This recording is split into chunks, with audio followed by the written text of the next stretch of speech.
दरम्यान शरद पवार गटाचे नेते उत्तम जानकर यांनीही राज ठाकरेंच्या भूमिकेचं समर्थन केलं आहे। राज ठाकरेंची भेट घेऊन त्यांना ईव्हीएम मधील घोळ्याचे पुरावे देणार असं देखील त्यांनी म्हटलं आहे। पाहूयात।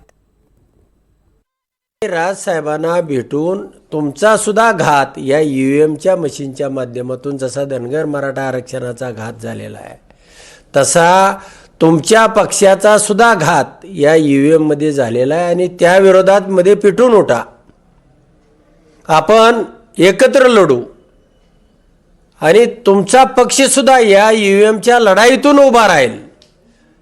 तो नक्कीच त्यावेळी पारदर्शी या राज्यामध्ये किंवा देशामध्ये ही निवडणूक यंत्रणा येईल। कोणीतरी मला तुमच्या रूपामध्ये TN शेषन दिसतोय आणि ही निवडणूक किंवा ही प्रक्रिया किंवा ही हेराफेरी थांबवण्यासाठी राजसाहेबांनी पुढाकार घ्यावा हे तुमच्या माध्यमातून सुद्धा मी त्यांना विनंती करतो।